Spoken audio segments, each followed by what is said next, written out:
딱 한 달 전이죠. 10월 10일입니다. 무슨 일이 있었죠? 네, 작가 한강 씨가 대한민국 최초로 노벨 문학상을 수상하게 되면서 그의 작품에 대한 세간의 관심이 집중되는 일이 있었습니다. 흰 소년이 온다와 더불어서 그의 대표작 중 하나인 채식주의자는 평범한 일상을 살아가던 한 여성이 어떤 꿈을 꾸게 됩니다. 그 이후에 갑작스럽게 육식을 하지 않음으로 벌어지는 일들을 주변 사람의 시선들로, 주변에서 일어나는 일들을 바탕으로 해서 그려낸 소설이죠. 저도 한번 가져와 봤습니다. 이게 한동안 구하기 되게 힘들었던 책인데, 이 채식을 하는 데에는 다양한 이유가 있을 것입니다. 알러지나 또는 체질의 문제 등 건강상의 이유로, 또는 다이어트를 하기 위해서 우리는 채식을 하기도 합니다. 그리고 신앙적, 종교적 이유로 채식을 하기도 하죠. 우리는 성서에서도 그 예시를 찾아볼 수 있습니다. 다니엘의 이야기를 통해서요. 다니엘은 이방 땅에서 자신의 신앙을 지키기 위해서, 민족적, 종교적 정체성을 지키기 위해서 최소만 10일 동안 먹는 채로 기간을 보내지만 육식을 하는 사람들보다 더 좋은 얼굴빛을 보여줌으로써 계속해서 채식을 할 수 있게 되는 사건도 있었습니다. 그리고 그 외에도 또 다른 한 가지 중요한 이유가 있는데, 그것은 바로 동물 보호와 환경 보존 등을 이유로 우리가 주변에 채식하는 분들이 계십니다. 육식을 하게 되면요, 축산업에서 배출되는 그런 탄소나 메탄가스 등으로 인해서 대기 오염을 유발하기도 하고 환경에 매우 안 좋다고 합니다. 상대적으로 채식을 하는 거에 비해서요. 그리고 축사는 토양을 많이 오염시키기도 합니다. 반면에 채식을 하게 되면 이런 육식을 할 때보다 환경을 보호하고 좀 더 생태계를 더 유익하게 하는 것처럼 보이긴 하죠. 그러나 꼭 사실 그렇지만은 않습니다. 여러분 혹시 오늘 서러운 질문에 나왔는데 혹시 아보카도를 좋아하시나요? 저도 오늘 제가 급하게 좀 교회에 오고 있는 지체한테 아보카도 하나만 좀 사와달라고 했더니 진짜 사왔습니다. 그 지체에게는 매우 감사하다는 말을 하고 싶고요. 이 아보카도가 참 다른 과일들처럼 아삭하게 과즙이 터지거나 씹히진 않아요. 근데 오히려 이 살짝 물은, 지금 손으로 눌러도 좀 들어가거든요. 이 살짝 물은 그 담백하면서도 고소한 맛이 크림이나 버터처럼 부드러운 식감을 주죠. 그래서 우리는 이 아보카도를, 그리고 이 짙은 초록을 보면은 이 보는 것만으로 벌써 건강에 좋아 보이잖아요. 예. 그래서 우리는 이 아보카도를 생으로도 먹고 빵에 발라도 먹고 각종 채소들과 같이 버무려 먹거나, 특히 우리나라 같은 곳에서는 비빔밥의 재료로도 들어가는 게 이 아보카도입니다. 혹시 이거 이따가 가져가고 싶으신 분은 제가 드리도록 하겠습니다. 저한테도 몇 개 더 있거든요. 이 아보카도를 보면은 비타민, 미네랄, 식이섬유, 철분, 엽산, 글루타티온 등 영양소도 풍부해요. 그래서 다이어트에도 좋고 피부 미용에도 좋고 변비에도 좋은 이 만능 과일을 우리는 참 요새 좋아합니다. 우리나라뿐만 아니라 전 세계적인 유행으로 많이 좋아한다고들 해요. 이 전 세계에서, 그런데 이 가장 핫한 과일 중 하나인 이 아보카도, 사실 이 아보카도가 환경 파괴의 대장이라는 사실을 알고 계신가요? 과일들 중에서는 이 아보카도가 굉장히 많은 그 수분을 필요로 한다고 합니다. 그리고 이 아보카도 한 개가 우리 식탁까지 올라오는 데에는 약 420g 정도의 이산화탄소가 배출이 된다고 해요. 이 420g이라고 하니까 비교가 안 되는데, 비슷한 무게의 바나나를 예시로 들면 바나나의 5배나 많은 양이 배출이 된다고 합니다. 바나나 하나가 우리 식탁에 오는 것보다 아보카도 하나가 우리 식탁에 왔을 때 이산화탄소가 5배나 배출되고 있는 거예요. 근데 이 이산화탄소보다도 더 심각한 문제는 사실 이 아보카도의 물 소비량인데요. 아보카도는 재배에 어마어마한 양의 물이 필요한 작물이라고 합니다. 열매 하나를 키우는데, 아보카도 하나 키우는데 약 320리터의 그 물이 들어간다고 해요. 바나나는 150리터, 오렌지는 22리터, 토마토는 5리터 정도밖에 안 들어간다고 하니까, 이렇게 보니까 상대적으로 참 토마토가 지구 생태계에 관련해서는 참 착해 보이는 과일이죠. 토마토 많이 드시길 바랍니다. 저는 농장에서 나온 사람은 아닌데, 이 환경학 분야의 고전이라 불리는 레이첼 카슨의 침묵의 봄이라는 책이 있어요. 생태학이나 좀 관련 전공하신 분들은 알고 있는 책일 수도 있는데, 이 침묵의 봄에서는 무분별한 살충제 사용으로 인한 생태계 파괴를 고발하고 있습니다. 스프레이, 분말, 에어로졸 형태의 화학 제품들은 농장, 정원, 숲과 가정 등에서 정말 광범위하게 사용되고 있는데, 이러한 살충제들의 원래의 목적은 우리에게 필요 없는 잡초나 해충, 그런 몇 종류만 없애는 것이었지만 사실은 그렇게 되지 않았죠. 문제는 이 살충제의 살포 과정은 끊임없는 나선형 과정과도 같다는 것입니다. 계속해서 나선형처럼 돌고 돌아서 더 큰 그런 파급을 낳게 되죠. 살충제의 독성에 벌레들이 계속 적응하게 되고 더 튼튼하고 강한 벌레가 나오게 됩니다. 그럼 그걸 더 죽이기 위해서 더 강한 살충제가 나오게 되고 또다시 더 생존력이 강해지게 되고, 그러면 더 강한 살충제, 더 독성 있는 살충제가 나오는 방식으로 끊임없이 진행되는 가운데 우리 인간의 적응 속도가 지금 따라가질 못하고 있어요. 그래서 환경에 대한 오염뿐만 아니라 우리 사람들에게도 많은 부작용, 많은 안 좋은 일들이 보통 언론이나 소식에, 뉴스에 보도가 되기도 합니다. 이런 살충제 문제들이요. 여러분, 제가 이 채식 얘기부터 시작해서 아보카도 그리고 살충제 얘기까지 쭉 얘기를 드렸는데, 이러한 사실들이 무엇을 말해주고 있나요?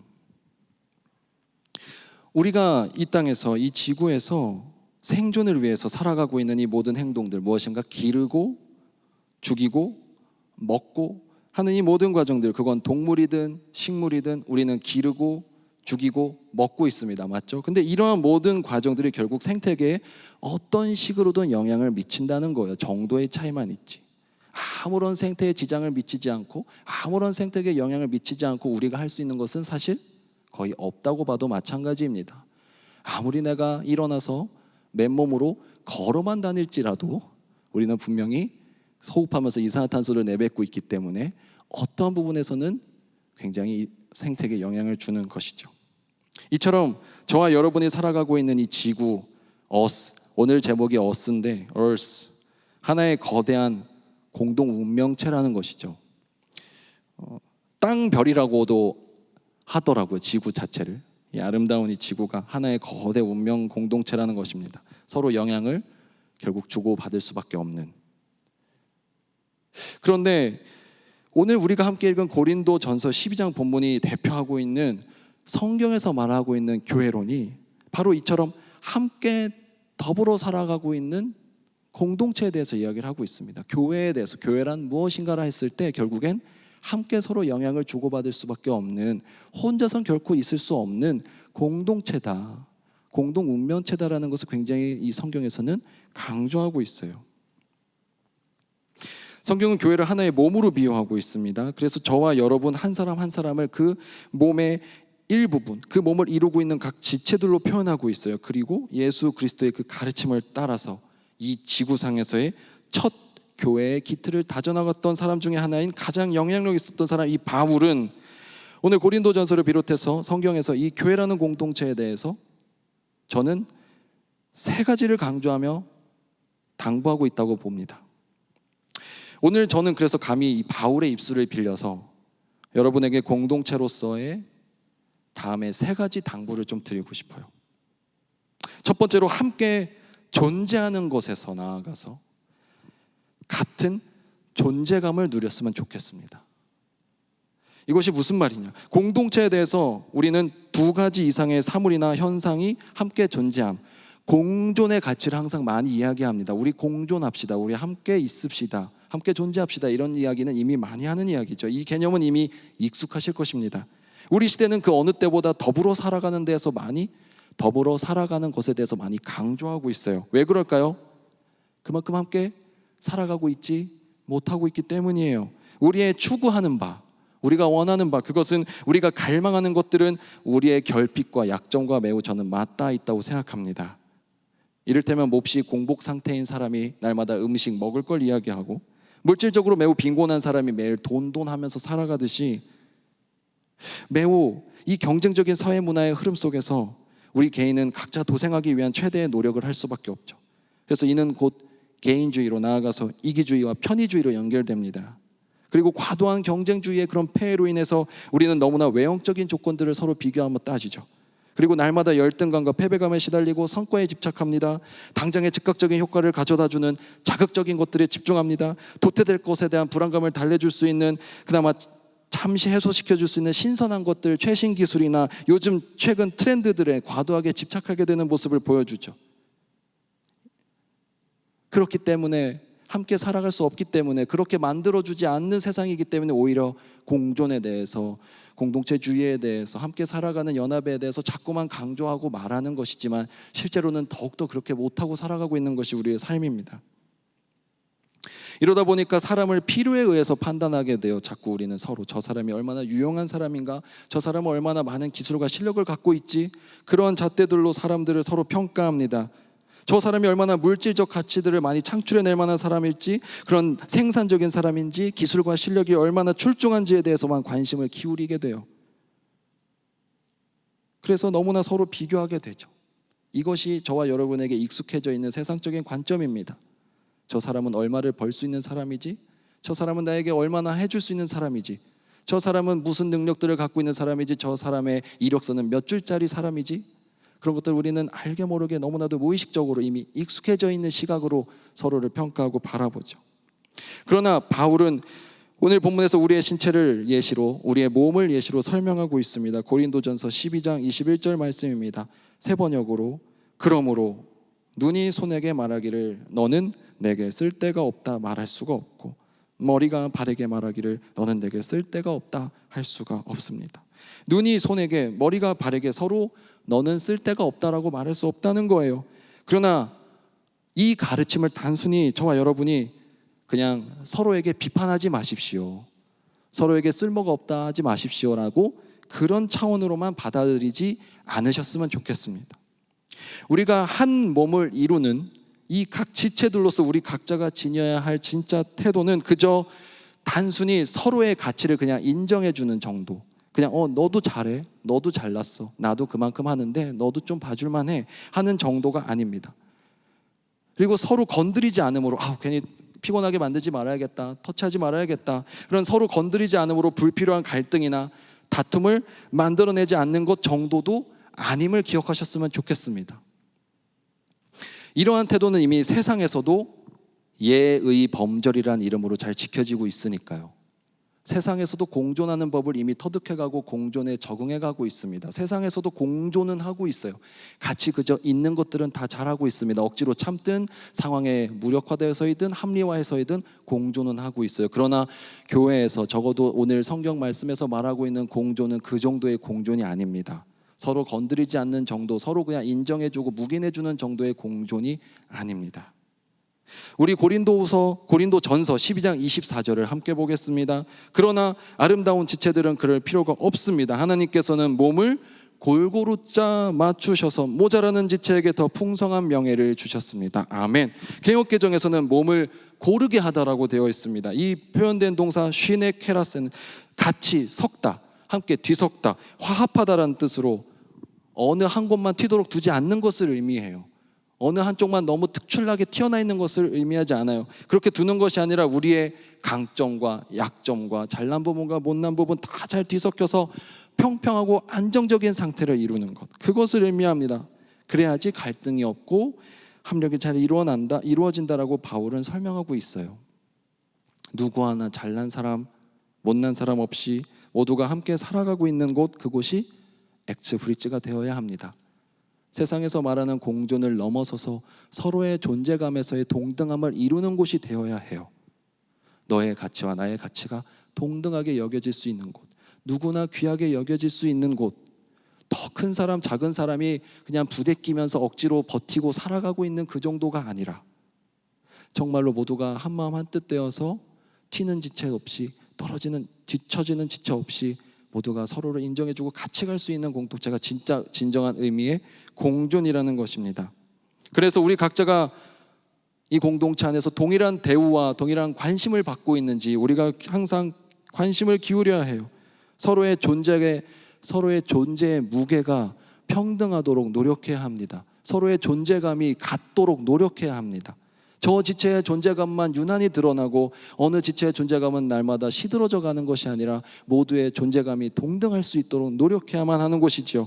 존재의 무게가 서로 공평하고 동등해서 공동체의 그 무언가의 저울이 하나도 기울지 않는 곳, 그 무게의 저울, 혜택의 저울이든 관심의 저울이든 사랑의 저울이든 은혜의 저울이든 누구 한쪽에게로 기울이지 않는 그런 정말 우리 모두의 존재감이 공정하게 동등하게 인정받을 수 있는 그런 공존이 되어야 합니다. 지금은 돌아가신 오카는 목사님을 저는 참 존경합니다. 오카는 목사님의 말씀을 참 좋아하는데 그분이 말씀 중에 이런 이야기를 하신 적이 있어요. 나는 소문난 교회 목사 된 것을 굉장히 불행으로 생각합니다. 나는 이렇게 큰 교회 된다는 것은 머리에 넣어두고 생각한 일이 없어요. 그저 제자훈련 착실해서 한 사람이라도 주님이 원하시는 삶을 살 수 있는 평신도를 만든다는 그 꿈 가지고 25년을 걸어왔는데 하나님이 뭐 때문에 공간도 없는 교회에 자꾸 이렇게 사람을 보내주시는지 알 수 없어요. 저는 솔직히 싫어요. 왜냐하면 사람이 많아질수록 한 영혼에 대한 가치가 자꾸 내 눈에서 사라져요. 그리고 쓸데없는 칭찬만이 들어요. 나는 이런 거 싫어요 라고 말씀 가운데서 말씀하신 적이 있습니다. 사실 저는 처음에 들었을 때는 그 말씀을 들으면서 저는 뭉클하고 되게 감동받아서 운 적도 있는데 이 한 영혼에 대한 소중함을 간절히 외치시는 목사님의 모습 저에게 많은 도전과 감동을 주었어요. 우리 공동체 안에서 모두의 존재감이 다 빛을 발하고 있는가? 모두가 공존하고 있는가? 그것에 대해서 우리가 같이 관심을 기울였으면 좋겠습니다. 누군가만 환하게 드러나고 주목받고 관심받고 그런 공동체가 아니라 모두가 함께 존재하고 있는 곳, 그것은 단순히 그저 있다, 그냥 비잉의 차원이 아니라 정말 함께 동등하게 존재할 수 있도록 그런 공동체가 되어야 한다는 것입니다. 사랑하는 여러분, 하늘의 수많은 별들이 각자 빛날 수 있는 것은 그 이유에는 그 별들의 바탕이 되어주는 검은 어두운 밤이 있기 때문이에요. 그 어두운 밤하늘이 있기 때문에 그 많은 별들이 각자 빛날 수 있듯이 우리의 더 많은 이들이 자신의 생각을 이야기할 수 있도록 엑스브리지 안에서 더 다양한 생각과 개성들이 각자의 자리에서 빛날 수 있도록 여러분 스스로를 깜깜한 밤하늘처럼 겸손하게 낮추실 수 있는 여러분이 되기를 소망합니다. 나 혼자 빛나려고 하는 빛이 되기보다 모두를 함께 빛낼 수 있는 어두운 밤하늘이 되겠노라. 겸손히 겸허하게 나아갈 수 있는 저와 여러분이 되기를 간절히 소망하고 축복합니다. 두 번째로 우리는 함께 고통하고 함께 기뻐할 수 있어야 합니다. 공감은 함께 느낀다는 의미예요. 함께 고통하고 함께 기뻐할 수 있어야 합니다. 이 공감에 대해서 또한 공동체에서 이미 너무나 중요하게 강조하고 있는 덕목이지만 실제로 우리가 얼마나 함께 고통을 받고 함께 즐거워하고 있는지 돌아본다면 우리에겐 부족함과 서투른 투성이죠. 저와 여러분은 따로 즐거워하고 따로 울고 있으니까요. 우리의 서로의 감정과 상황을 공유하고 서로에게 깊이 공감해 줄 수 있는 그런 공동체가 되기 위해서는 그 표현되는 모습, 그러니까 함께 막 기뻐하고 있는가, 함께 슬퍼하고 있는가, 그 겉으로 드러나는 모습에 집중하기보다 그것을 가능하게 해주는 메커니즘, 그것을 가능하게 해주는 원리를 찾아내야 됩니다. 어떻게 하면 함께 기뻐할 수 있지? 어떻게 하면 함께 슬퍼할 수 있지? 그 원리가 무엇일까요? 오늘 본문 26절에서는 공동체가 나타내야 할 모습에 대해서 설명하고 있습니다. 고린도전서 12장 26절 말씀입니다. 한 지체가 고통을 당하면 모든 지체가 함께 고통을 당합니다. 한 지체가 영광을 받으면 모든 지체가 함께 기뻐합니다. 아멘. 이를 가능케 하는 이유를 바로 이어서 27절에서 잘 설명하고 있어요. 바로 저와 여러분은 그리스도의 한 몸을 이루고 있기 때문입니다. 계속해서 말씀드리는 것은 바울은 지금 교회 공동체를 몸에 비유해서 설명하고 있습니다.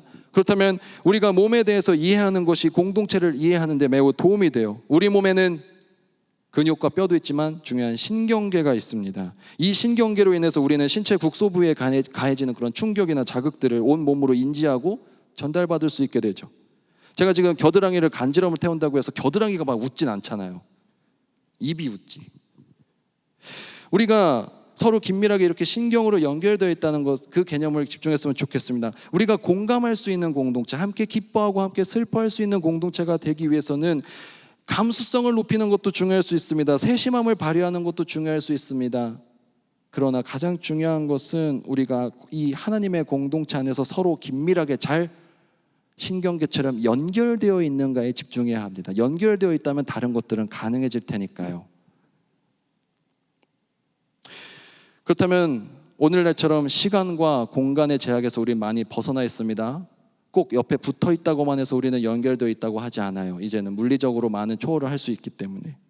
그렇다면 오늘날 우리에게 연결되어 있다는 것은 무엇을 의미하나요? 그것은 바로 서로에게 많은 관심을 기울이고 있는가 일 것입니다. 연락을 하고 있는가, 그 연결이 끊어져 있지 않는가에 대한 것일 것입니다. 간혹 연예계 관련 소식 가운데 어떤 스타가 이 사람이 누군가를 팔로우 했다더라 이런 게 이슈가 되잖아요.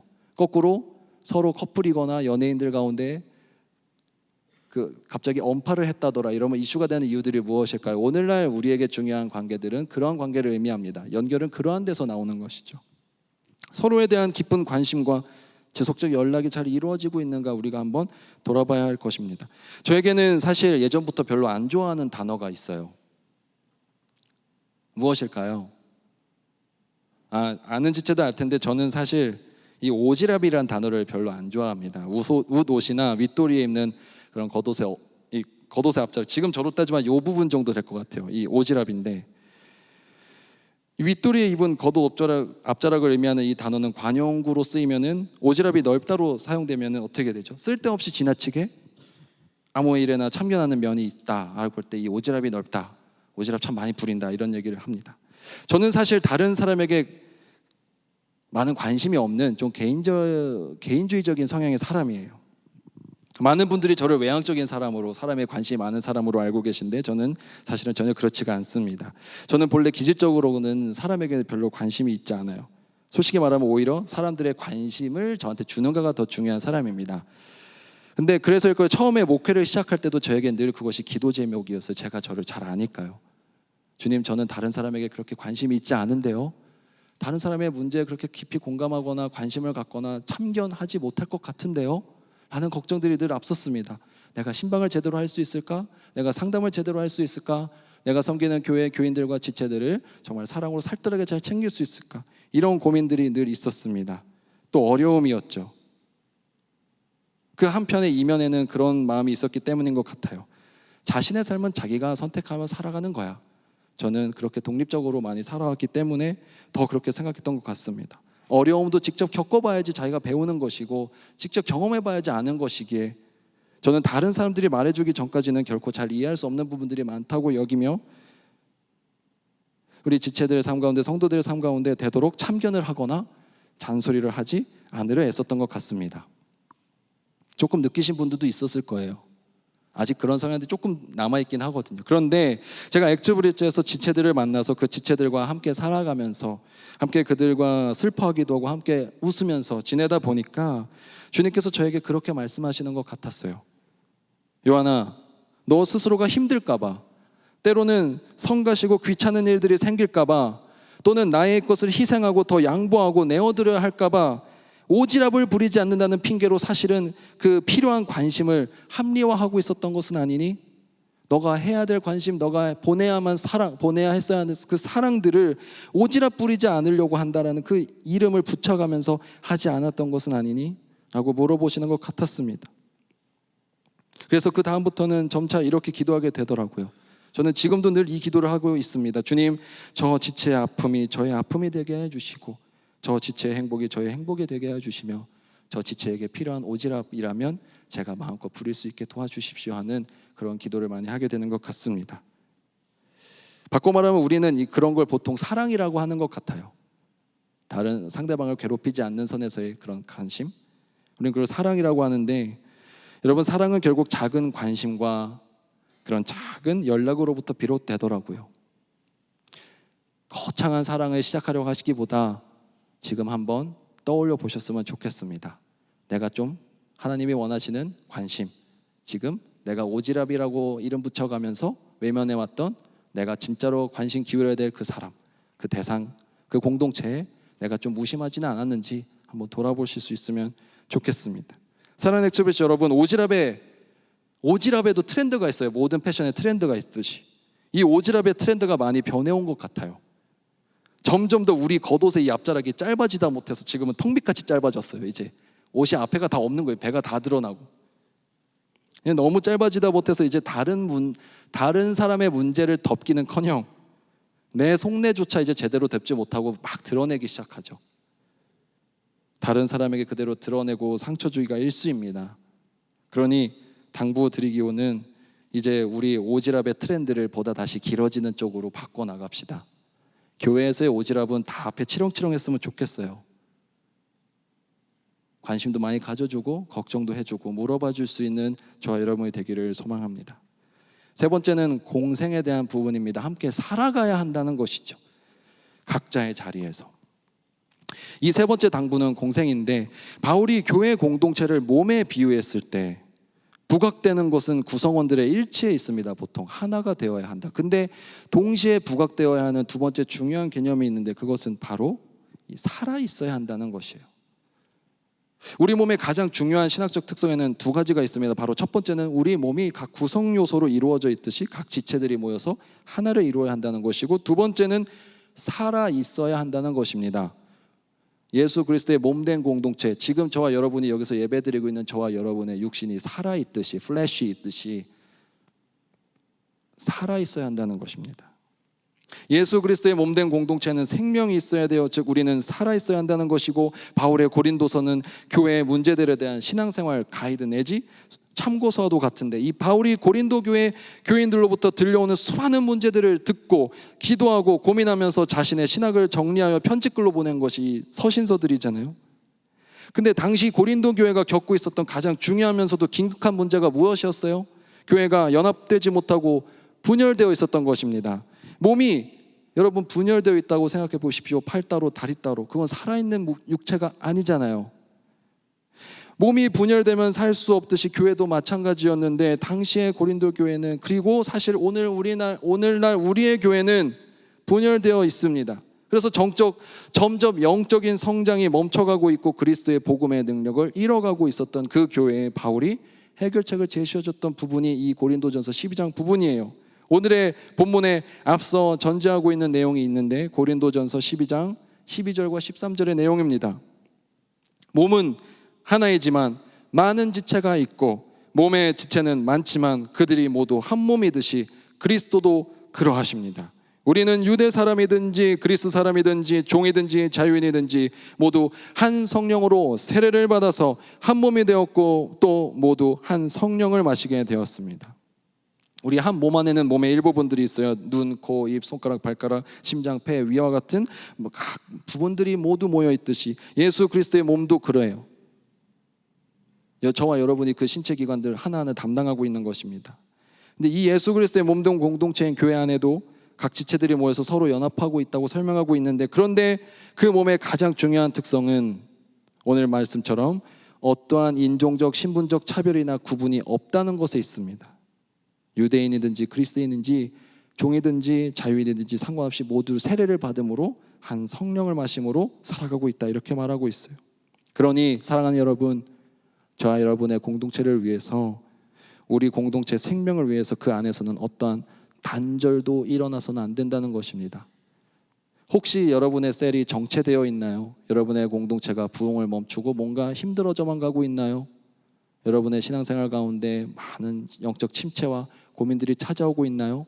대부분의 경우 한마음 한뜻이 되지 못하고 분열되어 있는 공동체일 가능성이 높습니다. 오늘날 우리 공동체 안에서 단절은 어떨 때 일어날지 고민해 봤는데, 단절은 우리 관계가 눈에 보이지 않기 때문에 단절이 언제 일어날까요? 단절은 누군가 나를 대체해버릴 때, 내가 다른 누군가에 의해서 대신되어져 버릴 때 단절이 일어나더라고요. 여러분의 역할이 없어지고 그 역할이 그냥 어느 누가 와도 할 수 있는 것처럼 여겨질 때, 그럴 때 단절이 일어나는 것 같습니다. 우리는 그 몸에서, 그 공동체에서 끊어지는 듯한 느낌을 경험하게 돼요. 그럴 때 나는 여기에 더 이상 필요가 없는 사람이구나. 나는 여기에 내 역할이 없구나. 이들은 나에게서 어떠한 의미나 만족을 기대하거나 누리지 못하고 있구나. 그런 생각되는 순간 그 몸에서의 내 존재감의 생명력이 완전히 꺼져버리게 됩니다. 그러니 우리 서로에게 부담이 아닌 작은 역할들을 내어주셨으면 좋겠습니다. 모든 공동체 안에, 셀 안에, 부서 안에 각자의 역할이 있어야 돼요. 작은 역할 하나라도 역할을 서로 맡아야 합니다. 그것이 그 지체에게 귀찮은 것일까요? 여러분들의 셀이 귀찮아서 안 나오고 있을까요? 아니요. 오히려 역할과 의미를 찾지 못해서 나오는 경우가 훨씬 많습니다. 그러니 서로에게 관심을 가져주고, 서로가 서로에게 필요 없는 사람처럼 느껴지지 않도록 서로에게 역할을 주고 의미를 찾아주는 데 관심을 기울여셔야 합니다. 지금까지 세 가지를 말씀드렸어요. 첫 번째는 공존입니다. 그러나 이 공존이라는 것은 단순히 같이 지내는 것에 머무르는 것이 아니라 서로의 존재감이 동등한 수준까지 올라올 수 있도록, 서로의 존재감이 한 사람에게 쏠리지 않도록 정말 세밀하게 신경을 써줘야 된다는 것입니다. 유난히 말수가 적거나 발언의 기회를 얻지 못하고 있는 지체들에게는 많이 챙겨줘야 돼요. 관심을 가져줘야 돼요.